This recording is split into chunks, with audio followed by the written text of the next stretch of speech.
Welcome back to the Hawk Vision Podcast. I am your host, Chuck Hawkins, here to help you shorten the learning curve on your way to greatness.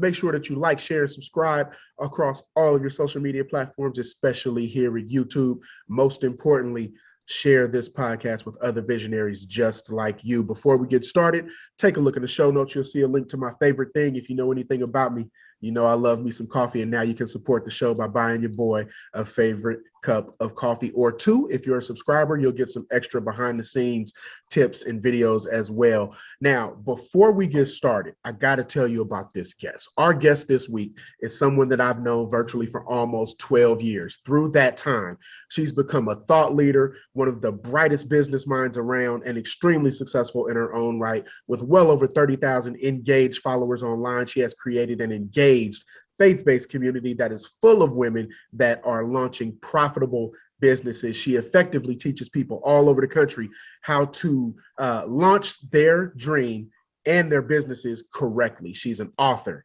teacher, prayer warrior, and highly sought after speaker, as well as one of IG's most influential voices. I could go on and on forever, but let me welcome Miss Danielle Matthews. Welcome to the show. Hey, y'all. Hey. How's it going over there? Wonderful. I'm so glad I finally got a chance to be on with our schedules. I'm like, I got to get on my brother's show, like for real. So I'm glad I was able to lock in today.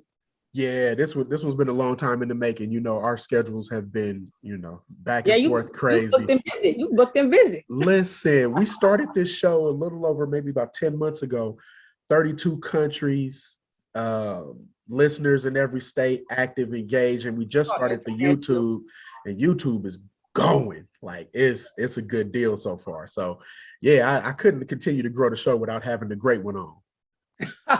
Oh, I'm floored.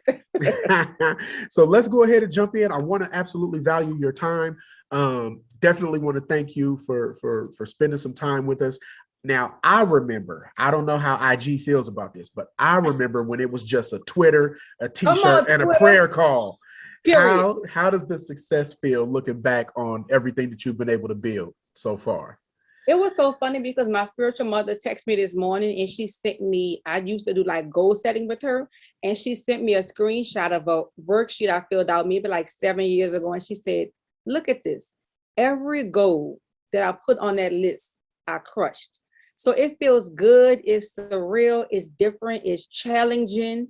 Yeah. But it feels surreal. Like when you really have a dream or expectation of having something, and you in your mind, you're like, I want this. And then you think you can have it, but in the back of your mind, you're like, I ain't gonna ever reach that. And when you get to that place, you're like, I walk in every day like this is my life. Like this is my life. So it's an amazing feeling. Like it really is.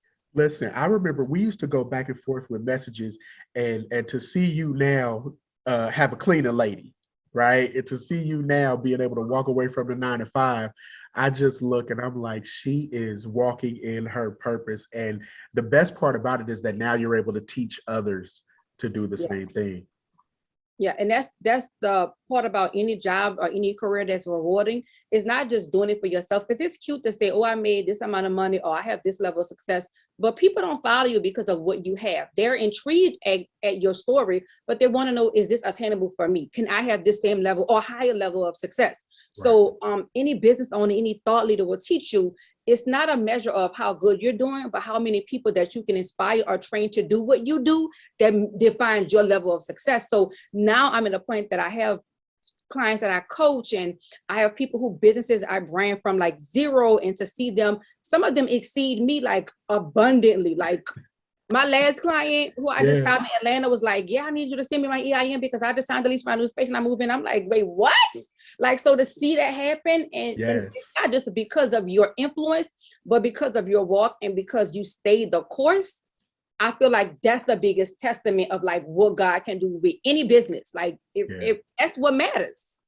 That's the most challenging part, I think, is not only staying the course, but you help people set up their businesses structurally. And I feel like so many people just get a logo and start running, that they forget that there's, things that they could lose. They could, start building a whole business and lose if they don't have that trademark, that brand, that Like all I that, the did. LLC stuff.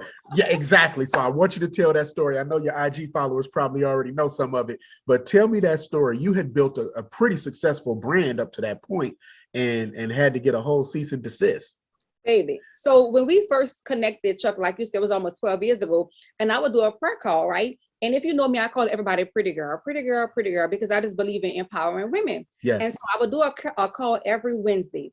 And so I would talk about prayer or different principles of the Bible, whether it's depression, whether it's single motherhood, whatever it was from a biblical standpoint. I had a friend that was a clinical psychologist. So she would talk about the same issues from a clinical standpoint, right? And we did that for like a year, almost a year and a half. And it just kind of like grew, like our prayer call would be like lit. Like everybody would be like, y'all on the Pretty Girls prayer call, like it's going down.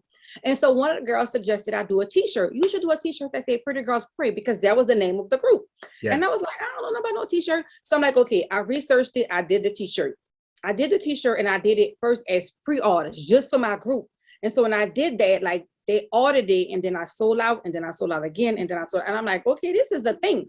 Never thought about a business at all. Like I'm just here to pray and to do the Lord's work. And so the shirt got really popular. And so I started to create a business around it. I knew my LLC part, so I did the LLC, but that was it.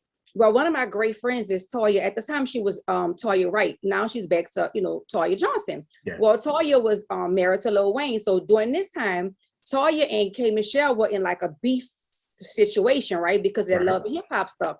So Toya wore one of my shirts, and like when she wore it on TV or something, and it made like the Shade Room, it made VH1, it made MTV, and people were like, yeah, but where that shirt come from, Lou? And so people kept like tagging me in a shirt, and like I sold out my website. It was crazy. Right. And so the shirt did good. And like, I swear, like a week after like that episode aired, and I'm like, my follower count went up by like 5,000. I'm like, okay, I'm doing good. I think I had like 10,000 followers. I thought I was like rolling. Yes. I got a cease and desist letter from a company, a lady in Georgia, saying that I was creating trademark infringement because the name Pretty Girls Pray was trademarked. I didn't know what that meant. I'm like, trademark how? Because remember, I had been using this name since 2012. Right. This was like 2017. I'm like, trademark, like how? Because I have all the products, I have banners, I had started to take speaking engagements. And so I began to research. At the time, I was still working for the government. I did my research and really found out what a trademark was. And then I began to search the trademark website. And indeed, she had trademarked the name. Now, this is the funny part. It was another lady in Texas at the time. I was living in Texas, who had the same kind of name like mine, but she spelled her Pretty Girls was with a Z. I reached out to her like, hey, did you get something? She's like, yeah, I got something. Well, what are you going to do? I'm like, I don't know what to do. I'm like, I'm a research. And so I emailed the lady back and said, hey, I realized that this is trademark infringement. I did not know. What I did is I think what all the business owners fail at doing, I reasoned with her. I said, hey, you're in Atlanta. I'm in Houston. I have so much inventory.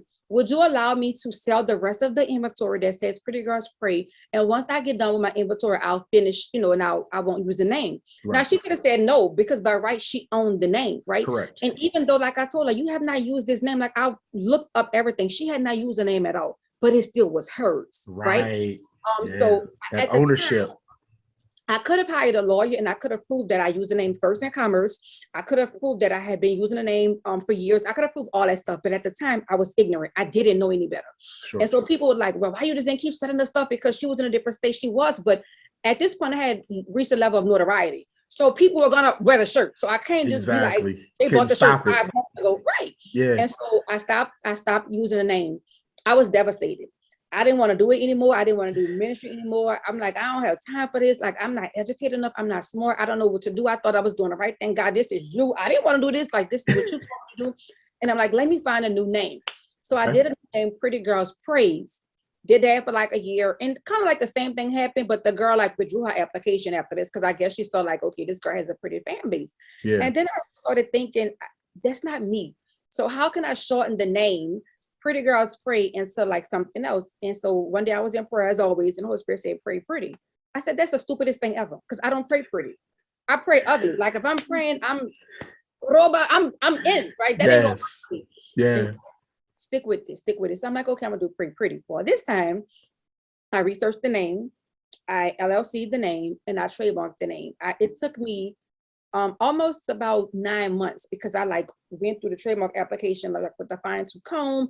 And when I found my trademark attorney, I would go backwards and forwards with him, and I got the approval, and I got my own trademark, like I did it myself. And so that's kind of what opened the door for me to consult other business owners about what happened, because Right. it's nothing like somebody telling you what to do, but it's a totally different vein when somebody could tell you, this is what happened to me because I didn't do this, and this is Right. what you need to do. Like, talk to me from experience, not what you heard, Exactly. not what you read. Like, teach me what you know.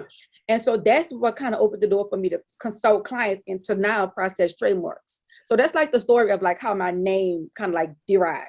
Absolutely. So here's the question that I get often, right? Because this podcast is geared towards new entrepreneurs and people that have a vision and a goal and a dream and they want to work towards it.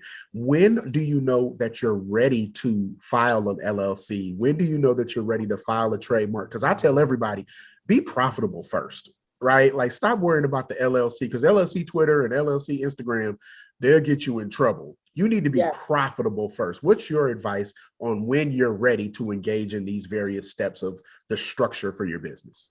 I would not say when you're profitable for two reasons. The Okay. first reason is because it depends on what type of business you're structuring. For Okay. instance, if I am a product-based business, so if I sell a tangible product, if I'm profitable on day one, like if I sell one t-shirt today, I might not sell another t-shirt for another month. However, I still owe taxes for that one t-shirt. So if Right. I wait until I get a certain number, say 2,000 is when I say, okay, well, every month that my business was in operation, I still owe taxes on that time. Right. So if you're not abreast to this, you would have to file different amendments, which I do for my clients all the time. I didn't know I was supposed to do it. Now I got a tax bill of $1,000. I'm like, I'll handle it, Olivia Pope. I'll handle it, right? And I'll get it together. Yes. But also, you don't want to wait till you're profitable and then somebody takes the name. Like, that's the most important Gotcha. thing. Like, Okay. so I wouldn't advise clients to just get a trademark off the bat because it's a little bit more costly. However, if you know that you're going to start business selling apples, right? If you're going to call it Chuck Hawkins apples, just LLC Chuck Hawkins apples, right? Because at the bare minimum, it protects your name in your state. If you decide not to trademark it later on, it's fine. You don't have to spend this $1,000. At least you could spend whatever it costs to register in your state. And then you kind of learn the ins and outs of business. Now, once you get to a certain level and now you got your Instagram, you got your Facebook, you're like, okay, I need to probably trademark this name because somebody is in a cut watching. Waiting. I do it all the time. I search every business. I will search every business. Every business that I shop at, I'm going to search. Yep. Oh, they're not trademarked? Oh, they sleep. Because somebody could easily trademark the name, and then when you get ready to trademark it, now you have to buy your name from somebody else. You know what I'm saying? So people are in the business of securing people's names. I'm not, of course, but people do it. So I would say that not necessarily when you're profitable, but when you're serious about it. If this is just a hustle for you, if you're just doing it to make ends meet, you just trying to make the extra money, then it's not really a business. It's a hustle. Right. But when it becomes a full-fledged business entity, you need to make sure that you secure your intellectual property, like off the bat. I love that. And the reason that I brought that question up is because different states have different rules, right? So in California, it costs a lot to keep your LLC every year, right? And so I tell people, if you're not serious, like you said, just yet, maybe wait on that LLC because that's $800 off the top that you're gonna have to pay. And if you don't have the money to pay that, if you don't have the infrastructure to carry that, I advise people not to get into that expense when you don't have the rest of your business set up. You have no systems, you have no customer journey, you don't have a funnel, right? And so that's the reason that I say that. California is actually changing too, because I did some during the pandemic. I did some California clients, and it's not $800 to start; it's $800 to maintain. But they raised it in a pandemic. So depending on what business you start in California, you might be able to do a thing or two for a couple of years before you have to pay the $800 tax. But also, if you start a business in California, the cost of living is so high. Your product target, like your price point, can be a little higher. So it's no reason that you cannot make $800 in a year. More than that. Oh, it's absolutely. No reason. Yeah, if you can't do that, you're playing. If you have trepidation about, am I going to be able to pay my taxes? You're not ready. You're not ready. You're really not ready. Yeah, Yeah. it's a mindset thing at that point. Yep. Definitely. So let me ask you this. You are one of the people that I watch just because you're so authentic online. How long did it take you? Because Twitter, you don't have to show yourself, right? When we started, you could type and people would feel what you were saying, but you never had to show yourself. You never had to be that authentic. Pictures and that those type of things weren't around. How long did it take you to get comfortable to create this following that you have, this family that you have on Instagram? How long did it take you to get comfortable on camera? Day one. Really? I didn't have and this is the gag. When I first started tweeting, my teeth weren't done. I had a calcium deficiency. So when I I got out of remember high school, that. college, like my teeth, like I would be eating just like a Dorito. And if Yeah. I chew it the wrong way, my teeth would literally crumble. So at the time, like I had issues with my teeth. I just felt my conviction and my calling is different, right? I'm one who, first of all, is from the hood of New Orleans, like the slums, number one. Number two, I had not seen women my age, young like me, in ministry that really loved God. They were unashamed. Everything was very polished, prim, proper. I got 13 tattoos. What you see is what you get, So I didn't see me. And I used to pray because I started to be like them. I started to conform to what I thought people wanted to see. And that wasn't effective. Like somebody's deliverance that lied in my belly that wouldn't get free because I was trying to be like this person or that person. Right. And I just started to be authentically me. And when I started sharing my truths, like the stuff that people don't talk about in church, or people will connect with me, I would get so many DMs and Twitter, on Instagram of like, I can't believe you had a baby and you were in ministry and you didn't have an abortion. And I had an abortion because I was dating a pastor, or I was in a situation and I was just like, wait a minute, like, God, what is this thing? So I think Christianity is about relationship over religion, but people have to see the truth. Like you can't be, okay, y'all know I have children. Y'all know I'm not married. So what sense it make for me to be like, right, to lie about it in front. God, and I was getting it in. Like, what is it in me that's causing me to do those things and preach a different gospel? I have to like reflect on myself and also say, listen, we all fall short of the glory of God, not with an excuse, but realizing that it's okay to get back up again. My story is definitely grace and redemption, 100%. It is grace and redemption. It's not the condemnation. It's not the shame. I don't operate in shame. There's no such thing. You did it, okay, stand on it. Yeah. What we doing next, right? Look, that's the hood in you talking about stand on that. Stand on it. It is what it is. And I think that's why people are drawn to my ministry, because they like, she look like us, she sound like us, but she an elder, like she a preach. And then when they hear me, like, oh, she really could preach. She really can pray. Like, it is what it is. And I think that's what makes my witness and I tell people, I'm not a business owner. I'm a Christian entrepreneur. It's a totally different thing. Like when people ask me how you come up with these ideas and how you can do that, it is the Holy Spirit. That is what draws people to me. Not just, they might like me for a certain thing, but when they get to know me, like, oh, she really gonna pray before this call? Oh, okay. Like she really gonna give me a scripture? Oh, okay. And I think that's what draws people in. You got to be able to be real with people because people are hurting. They're dying, they're lost. And they're, especially in today's society, they're pulling away from the church. You got to give people Christ and not the church. Listen. Give them Christ and then the church is going to come. I have a whole episode coming out next week with Tanya Griffin, and she's one of the ladies that kind of had an issue going on with Pastor Jamal Bryant. And we talked about the business of church. Yeah, we're not about to do this, but I got to say, we talked about the business of church and how the business of church hurts the actual goals of church, right? Because they have these like these steps and these structures in place to say certain things, and they do a lot of shaming. They do a lot of high level promises, but then they don't give people the real like you do and say exactly the tools to use to say, okay, yeah, you did that. Yes, there's grace, but let's talk about functionally getting over, those hurdles. And so that leads me to this question. Is it hard for you to operate in your faith and deal with personal imposter syndrome, like when you were starting, or even to this point, because you've been so successful? Is it hard to operate in faith and then, you know, your human side say, you know what, I'm not there yet? I'm not gonna say it's really hard. The challenge comes in with me of dying to my flesh daily. I told somebody this morning, it's almost hard to see yourself where you are. And when people ask you how you've gotten there, Yeah. they want something like, oh, I studied this and I studied that. It is the Holy Spirit. My closet is my boardroom, is my sounding board. It is all in all for me.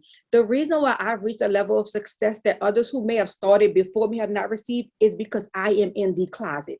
Like, no cap. I will stretch out before the Lord and ask him for a strategy, ask him for a release. And because when things happen to me, that's where I go for my refuge. I'm like, Lord, I need to do this. I'm doing this. I need a strategy, how you do this. And I'm very transparent in that when I go through stuff, they'll never know. Like, you lost your house, you lost your car. When? Like, what year? Your mama died? Wait, how? And I'm like, the scripture when my mom died that God gave me is, my grace is sufficient for you because my strength is made perfect in your weakness. So when people see me and they say, you so strong, you did all that, you see the perfect strength of God in that moment because I'm so weak. And so my imposter syndrome comes in a form of me always wanting to be a people pleaser. I always want to give and to help people and pour out. And I'm learning people will ride you thin. You hear me? And there's an expectation that you have to do it. When I first like reached a level of success, man, I used to give out, I'm talking about thousands. Like, I need 500 for this. I need like, I would just give. And I realized, wait a minute. Why am I always the one that's giving? Like, what is it about? And I have a giver's heart, right? I'm a give. But then Holy Spirit started telling me, I didn't tell you, you sowing into damnation now. Because now you're outside of my will. You sowing into this person because they told you they need money for that, but you didn't consult me. Your seed is blessed. But when you sow into damnation, you curse your seed and your harvest. So I started saying, well, hold up. I can't just be giving and giving. And now I don't feel bad about it. I will tell you no in a second. I'll say, I'm not able to do that at this time. This is what I can do. Or I'll give you a strategy to get this, but I'm not going to be the conduit by which you get this, because people are always going to give, and you can't pour from an empty cup. And so I began to get bitter because I would be like, not even financially, when I needed somebody to do something for my children, or when I was traveling and I needed to go somewhere, I'm looking around. And when I tell you the saints was nowhere to be found, and I said, okay, this got to stop. And that's where my imposter syndrome comes in. I no longer feel obligated. I used to feel obligated. See, I don't feel no type of obligation. I got 24 hours in a day.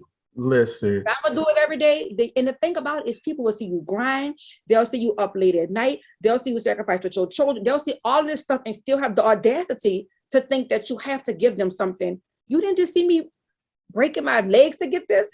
Like, did you even sow a seed to that? Did you even give me some coffee for that? Did you even tell me congratulations? But you want to ask me, can you borrow? Can you give me a shout out? Can you? No, I cannot. I cannot. Listen, I tell all my visionaries, if you're a giver, set limits, because takers don't have any. Ooh, that's a word. Listen, I will preach that. I tell my daughters that. You know, I got girls, all girls. Yeah, I tell my daughters that all the time. You can be a giver. My wife is a giver. But if you a giver, set limits, because takers don't have any. And they will pull every ounce of energy from you, tangible or not. And then you're sitting there trying to regroup, you know, trying to figure out what happened. I was being nice. I was doing all the things. And meanwhile, your business is suffering. Your strategy is suffering. Because your energy. What I realized was I would do a family and friends discount on all my services. I don't do that any longer, because you have to be willing to pour into what's important to you. Now, I might give them a little something extra, or I might look out on the back end, but my friends, they so into me. Like, in it, when I got this office space, I was like, I want a wish list. When I tell you, them girls came through. My friend bought me this computer I'm talking to you on right now, a $2,500 Mac. Like, my friends come through, but they say, because you always show up for other people. So I've learned that people will invest in what's important to them, and you can't want it more for them than they want for themselves. In business, I had a goal of a certain number each month that I wanted to see my bank account at. When I would go under that number and I realized it's not because I'm spending, it's because I'm giving this and I'm giving that, or I'm discounting service. I got together real quick. I ain't discounting Daniel. I love it. I love it. Listen, I had Kashira Moffat on the show, who's a business coach as well. And one of the things that she talked about last time she was on was working on the business instead of in the business. Yeah. As a mom with little ones, how do you create time to work on the business instead of, you know, trying to catch up and be in it? The one thing that has helped me tremendously is systems, right? So when I first thought, you have to always pivot. And people say this pivot word like it's so deep. It just means you have to shift with the times. That's all it means. That's it. So during the pandemic, I started doing LLCs for $200 or $250. Right now, my package is $850. I knew the demand was there. And so I had to pivot or shift, right? I have systems in place. So if you want to book a call with me, you don't have to email me and call me and say, I want to book a call with you. My website is so streamlined. You can pay your invoice. You can get your contract. You can find out what services online, right? So it's no reason for me to reach out to you for anything other than, hey, it's your 12 o'clock call. Are you ready right now? Is this a good time? So you have to definitely spend time in making sure your systems are intact, but also at 4 o'clock, when I leave Pray Pretty headquarters, I don't take my computer home. That's it for me, because Bryce, Brodie, and Jael, they want mommy. They don't want pretty. They want mommy. And my girls have danced. My big boy now is in high school, so he's doing homecoming. And I used to be so drained, and that I would be like, whatever y'all want to eat, whatever y'all want to do, it's whatever. And I started noticing my children got to a point where they were like just Uber. Let's just Uber Eats it all. Let's just do this. Like, they stopped valuing the essence of like sitting at the table and eating dinner together. Like, they just wouldn't do that. Now they know, like, once I get home, we washing our hands, we taking up our uniforms, we talking about our day, we eating a snack, and we doing homework. Like, those times are sacred to me, because the truth is, I do what I do for them. It was never a goal of mine to make 6 figures so that I can make 6 figures. I wanted to be able to take them wherever they want to go. So Disney World for Christmas. I'm taking Bryce to New York next week. At the beginning of the year, we're going to Paris and Madrid. Like, I wanted to be able to, if my children have the parent-teacher conference, I want to be there. If they have, I want to be the class mom. I could never do that teaching school, because I was always so consumed. Don't tell me how to dictate my 8 hours a day, like when I have children. So we get so caught up sometimes in the motive be right, but once the money come in, the motive change. Chasing the money instead of the motive. Like, now I'm not doing that. At 4 o'clock, that's it. I'm not. In my clients, it's set up now. If you email me, it's going to say, you have reached Danielle Matthews after business hours to get it, whatever. Like, if I call you back, it's because I choose to call you back, and I'll tell you, hey, y'all know it's 5 o'clock. I'm not working, but how can I help you real quick? Or let me advise you to what to do the next day. So you have to have balance when it comes down to your children. And I date my children. I date each of them together. Let's go. Like, I just took the middle girl, like Queen, I just took her to Atlanta for Legoland. She was like, I want to go to Legoland. Well, let's go out of town. Got a flight, we rode. Bryce, he want to do this, and we'll go to New York. The baby, she don't care. She a baby. Yeah, she just.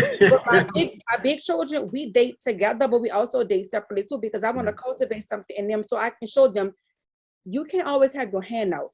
This is why I do what I do, because I want to be able to afford you a different lifestyle that I didn't have. So I think that's important when you're running a business. You can't let your business run you in the ground, that you neglect your family, whether that's your husband, whether that's your children. You got to be able to balance both of them. I remember, well, one of the things that reminds me of is I have 4 daughters with 2 sets, right? An older set and then a younger set. And so one of the things that I do now that I've started doing, this has been for years now, but I have these daddy-daughter dates, right? Where one daughter gets me for the whole day or half the day or whatever the case is, and we do whatever that daughter wants to do. And the reason that I do that now is because when I was grinding so hard with my older 2, I didn't have that time available, right? I was always in a meeting. And you know me, I was network marketing at the time. So I was always going. Remember, it was a hustle harder days. And so I was always going. So now my daughters look forward to, this probably once a month or so, if I'm on track. We do these daddy-daughter days. So my youngest, we just did a whole day watching Marvel movies. And then my teenager, who's, probably about Bryce's age, a little younger, we just went bowling, like she wants to do different stuff. It's starting to be shopping, and I'm gonna have to put a stop to that. But the reason that I brought that up is because you reminded me that we have to keep the goal the same, right? We do this, we make the money so that we can buy our time back. Yep. And I think that a lot of people have these goals to be, six-figure earners. And I tell people the first 6 figures is the hardest. After that, it's easy. It's easy. But when you cross that 500,000, then you got another hurdle, right? Because 500 to 1 million is a whole different game. And even with that, buying your time back, that's why I tell people, like, they laugh at me and say I'm rich. No, it's not that, but I don't have an hour or 2 hours to clean up. I used to have somebody that meal prep for me 5 days a week. I had a chef that would meal prep, and I had a cleaner lady. And it's not that you so bougie, but okay, if I'm gonna spend 3 hours cleaning up, I could have made $3,000 in those 3 hours, right? So I just believe in buying back your time. If I can pay $250 for her to roll me out a good cleaning, and when I come inside, I'm like, oh, it's so peaceful, and then we can maintain it. Give me that. I don't want to do domestic labor. What's that Instagram meme? I do not desire for work. I do not desire for work. That's hilarious. So as we're recording this, you got something getting ready to drop tomorrow. Talk to me about this gatekeeper. Okay, so a couple of months ago, okay, y'all know I be in my closet. Okay, the girl be praying. So a couple of months ago, I had one of my dreams, Chuck, this was back in Twitter days. I always wanted to record a prayer CD. I didn't know what that meant or what that looked like, but I always wanted to record because people always say, you pray so good or your prayers just hit different. So I'm like, I wanted to do that. So in March this year, I flew to Boston. I met a guy on Instagram, my dude. And I traveled to Boston with my children because I'm that kind of mommy. And I went to Boston and I recorded a prayer CD. It's called And So We Pray. And so I had like an intro prayer. I had a prayer for entrepreneurs, a prayer of healing, a prayer for warfare, and a prayer for families. It went bananas. Like everybody was like, the prayer is amazing, right? So much so that they're like, what's the next set of prayers? And so I started maybe about 3 months ago or 4 months ago, I started studying prayer watches because I was waking up at the same time every day, right? And I knew enough to know in my faith because I'm an intercessor that means I need to pray. What I didn't realize was at certain times of the day, things are happening in a spirit realm. So if you're waking up at 3 a.m. and you're praying for your children, that's not the time to pray for your children. 3 o'clock in the morning from 12 to 3 is the witching hour. It's the darkest in the most haunting hour of the morning. You should be praying for spiritual warfare. You're coming against demons. You're talking about territorial regions. So I'm like, okay, I was getting up and praying, but it's almost like my prayers were ineffective in a sense because I was praying the wrong thing at the wrong time. And so I said, okay, I started studying the 8 watches. So every 3 hours is a different watch. We have 24 hours in a day. So every 3 hours is a different watch. And I began to do that. And as I was doing it, the Holy Spirit began to show me that people need this. They need to know what you need to be praying at what times that you need to be praying. And so I created a manual called the Gatekeeper, because as intercessors, we are the gatekeeper. We are the ones that stand in the gap between God and whatever we're praying for, your family, your country, your region, whatever. And so I created this. So what I did was I just started studying it, and I put a post out there and put it on Instagram. And I was like, this is, I did a carousel post. That post, it did numbers. It did numbers. I'm like, people are interested in this because this is just what I just studied. And people, and I was like, if you want the scriptures, email me. At the time, my sister was like, I'm getting 50 emails asking for the scriptures. Like, this is crazy. And I'm like, okay. So I said, all right, Lord, there's a need. Yes. I will meet the need. And so I began to pray and study, and I created a prayer manual called the Gatekeeper. And it's the beginner's guide, because I don't go too deep, but I explain the different watches, what the watches mean. Yes, it's 8 watches in a day. I began to do that. And so it comes out tomorrow. Love it. Love it. And 10/21. here's what I'm gonna do for the first 3 of your followers that follow the Hog Vision podcast, I'm gonna sponsor 3 of those things. Oh, y'all Just to better go. make Y'all sure. better click that link right there. So So y'all they can get gotta this ebook. make sure they follow, make sure they tag me, say I watch Pray Pretty with Danielle, and put in the code Hog Vision. We'll make sure that I get 3 of those sponsored for you. Question for you. What advice do you give to the business owner that has to start over or relaunch and might feel defeated about that process? Starting over is beautiful in that you've learned something in a season past that you can use to propel you to a season forward. Starting over is never a bad thing. We look at it as a negative connotation.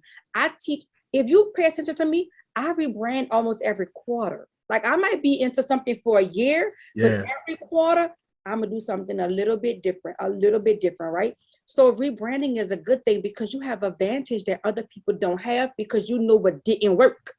Right. You get stuck when you're trying to recreate a wheel that's not working. So if you're the entrepreneur that's watching this or listening and you're like, I'm tired, I'm overwhelmed, I don't know where to start over. And when you start over, the reason why I had this level of success is because I'm very strategic in my goals. Yeah. I write out my goals this month, so much so that if I ask my followers, how much you need to make $100,000 a year, they're going to tell you $8,333 because I said my goal this year was 6 figures, right. not 999,000, just 100,000.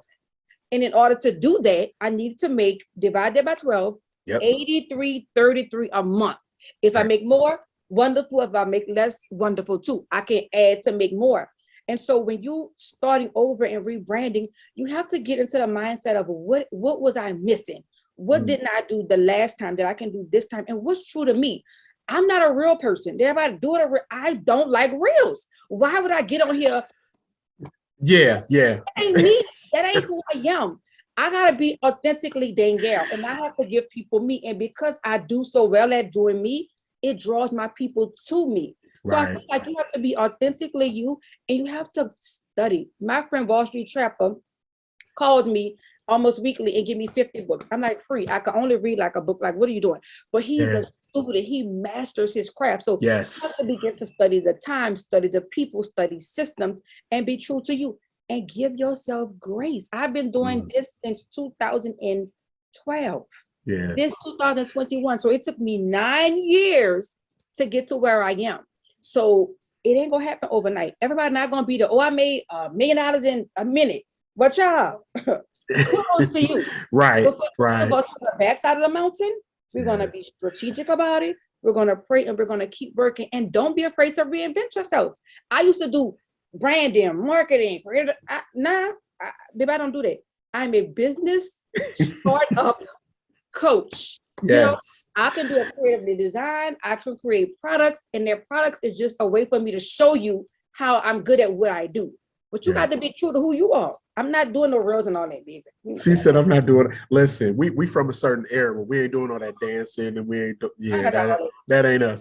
And you know, it's funny. I've been trying. I'm trying to get Trap on the show. So when you talk to him, tell him. I'm gonna plug you. Tell him I've been reaching. But he gave me a book in the messages one day a while back called "Who Not How."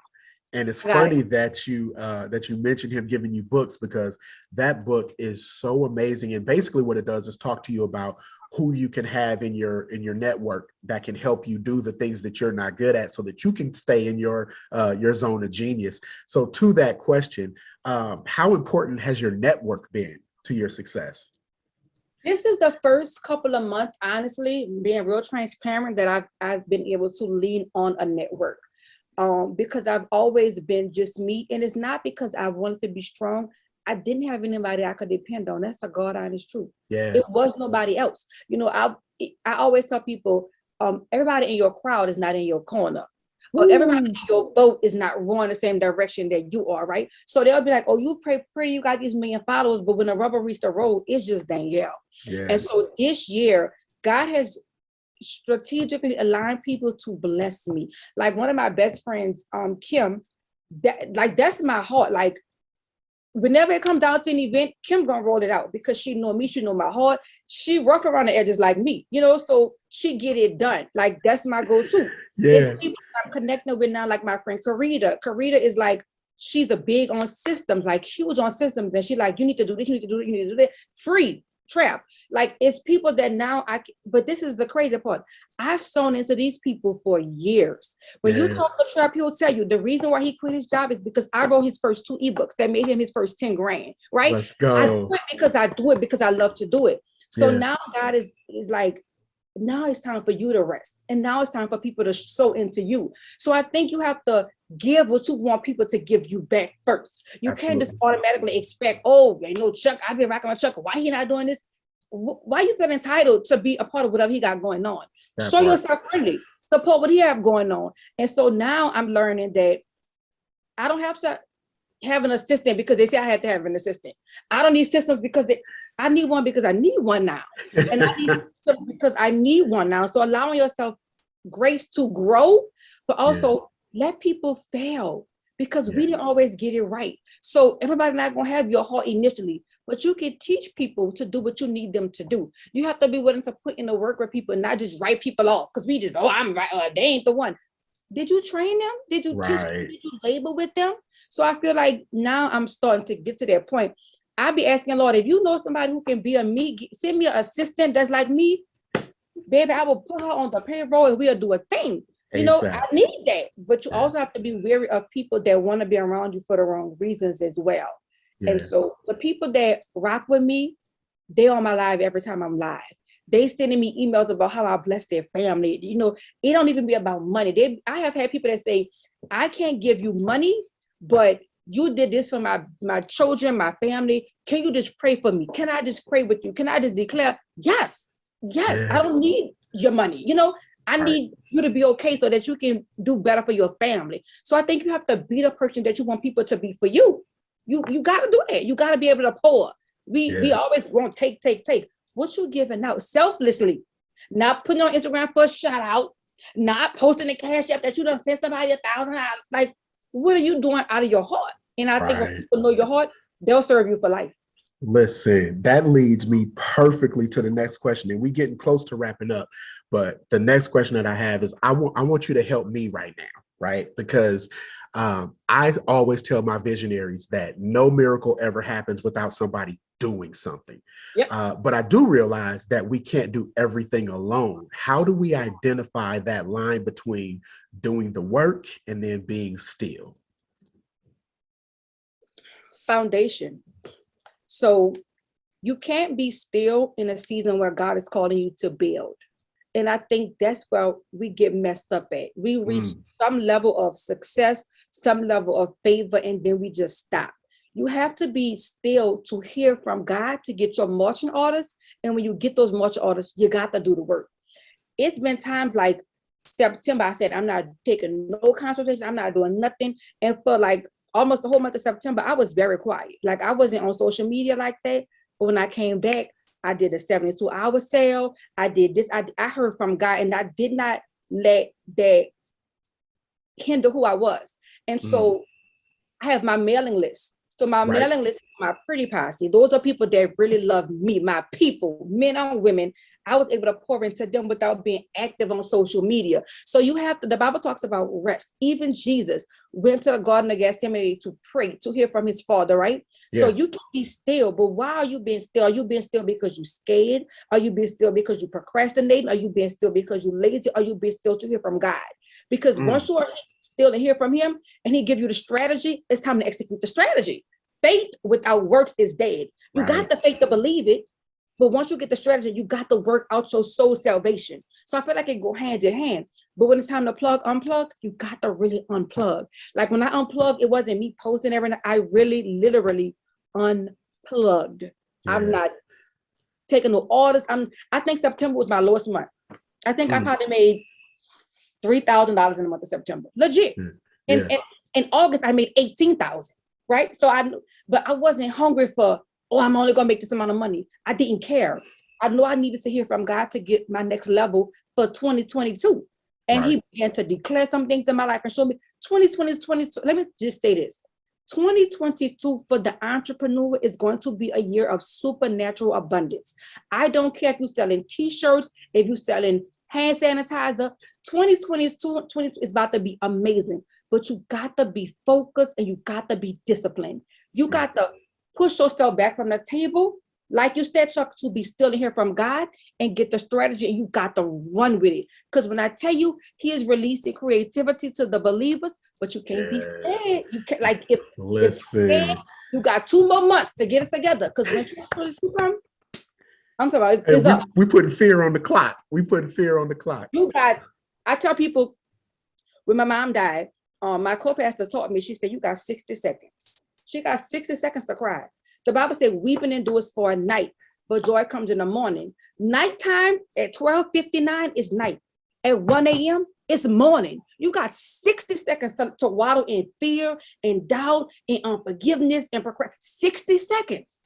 After that, it's morning time. What you gonna do? The sun out now.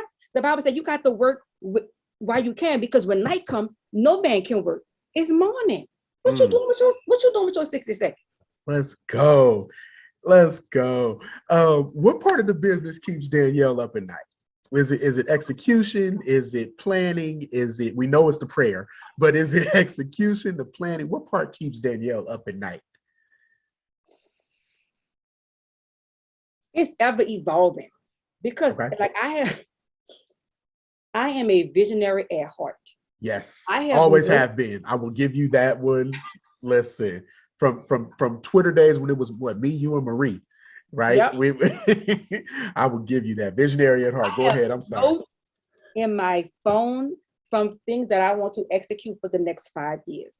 And as a visionary, it's hard as a creative, because like it's stuff that I want to do and I'm just writing down, and I get caught up in the, Lord, I didn't do that yet. Like if somebody else prophesied this book to me, the book has been written for like 7 years. I just have not got to a place where I'm ready to put it out for whatever reason. I do not know I don't know.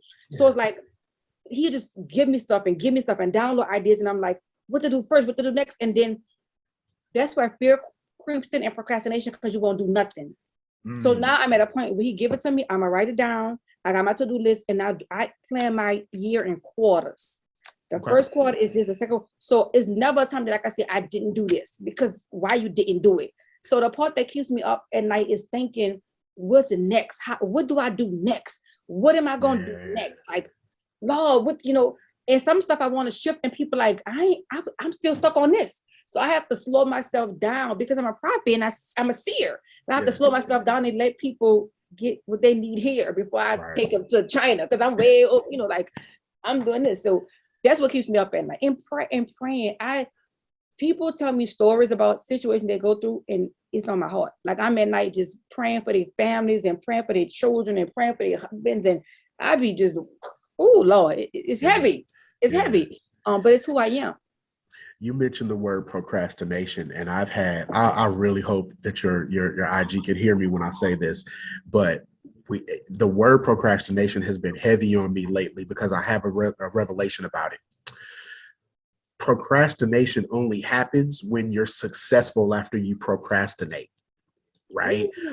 And so the hard part for me is, like, I just posted not too long ago, I said, I got to stop waiting until the weekend before my podcast posts to review the edits that I've done. But I'm so, good at making sure that it's done last minute that I know I can wait. But how much more could I do with that time if I was not procrastinating? So give me 2-3 minutes on just your thought process on that. We only procrastinate because we know we can get it done. If we got 10 minutes left to do it, we can still do it. So we put it off.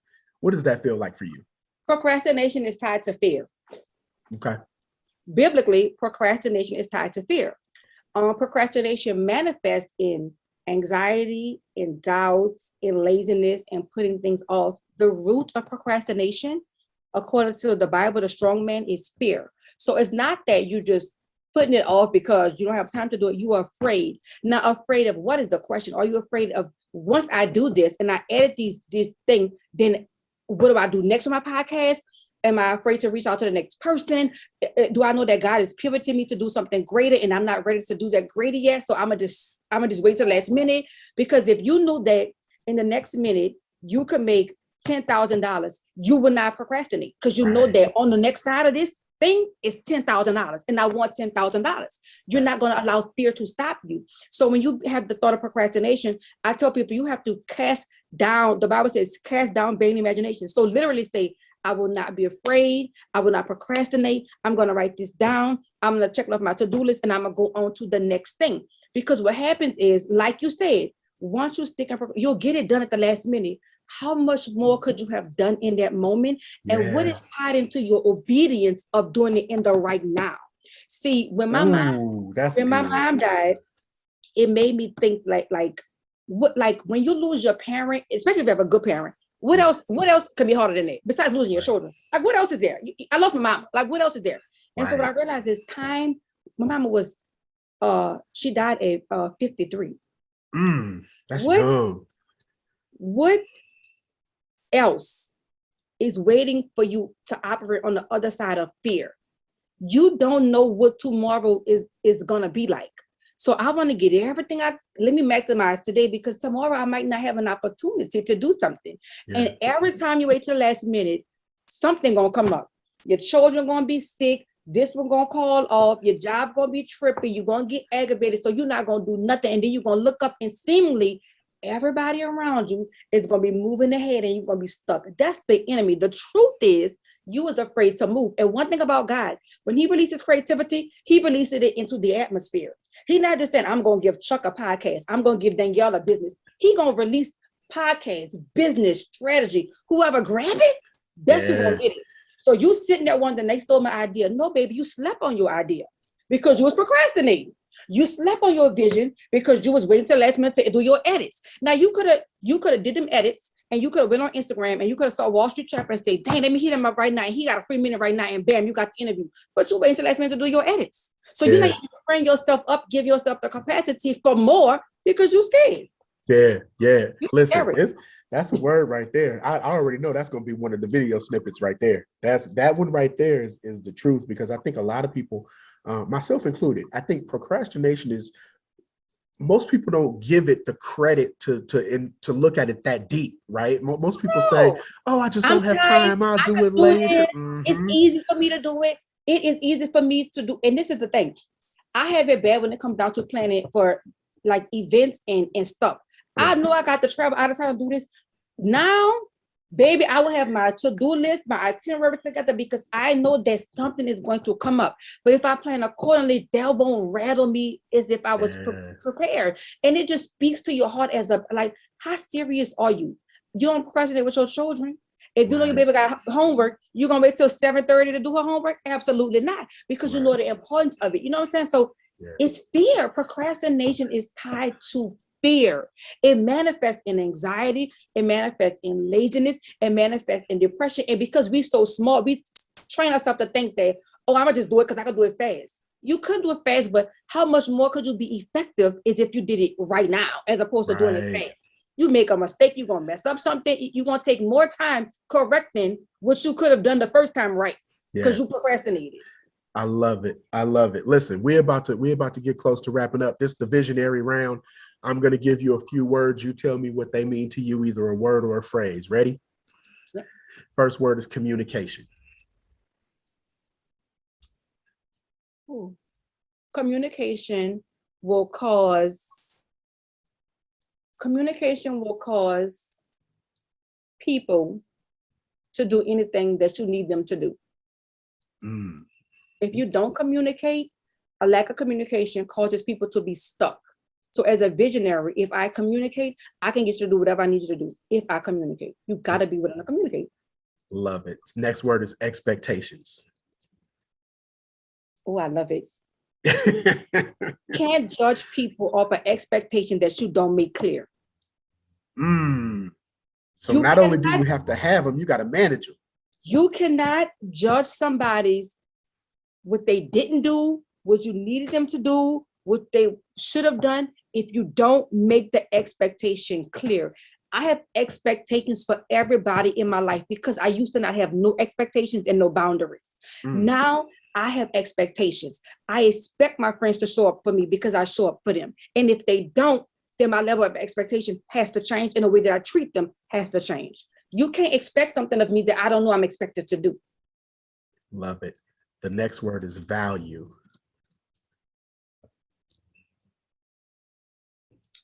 There's value in everything in life. The challenge is seeing how the pain brings value to your present. Love it. Vision. Without vision, the people perish. Without I was vision, gonna say that way. people perish. That's true. Yeah. The last word is patience. The Bible says, let patience have its perfect work. Patience is not having all the answers in a situation. Patience is allowing the answers to come to you in such a way that you learn and grow from it. But people say, I'm praying for patience. You're praying for a storm.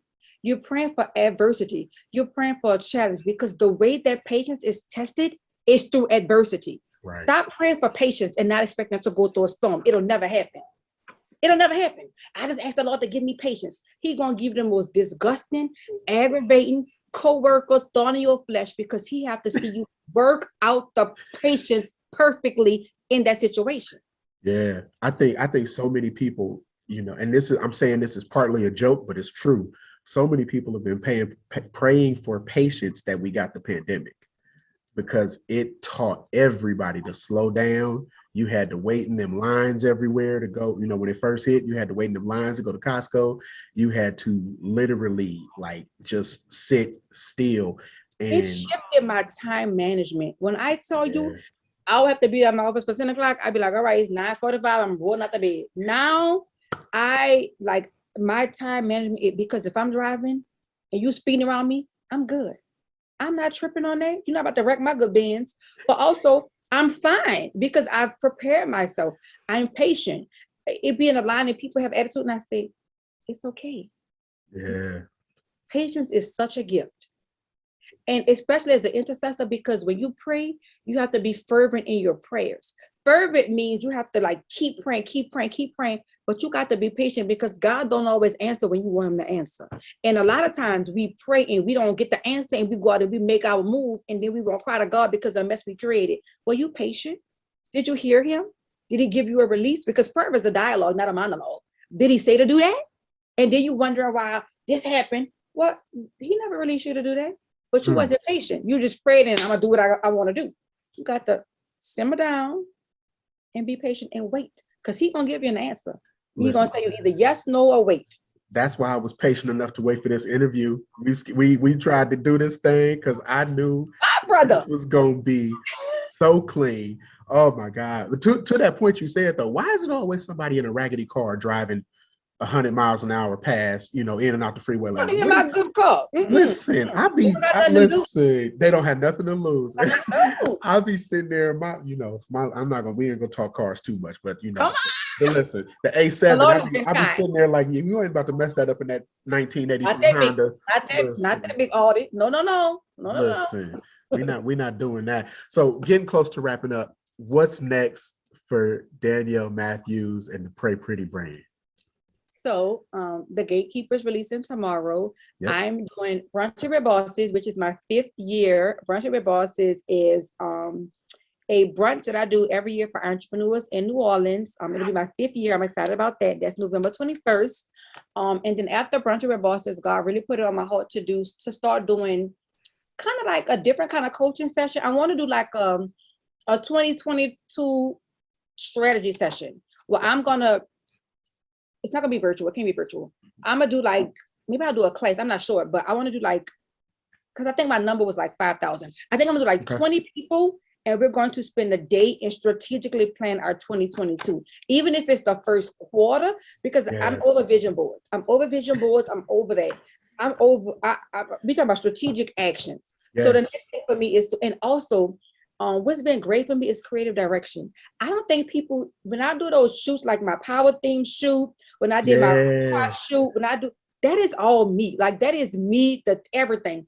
And I think people are like, wait, you did that, like my scientist thing. They're like, You did a scientist team to launch a new product. I did, and it was successful. So I think I'm getting into this creative directive hat a little bit more because I love to see it. So all things God, all things intercession, but also all things creatively is what's next for Pretty Pretty.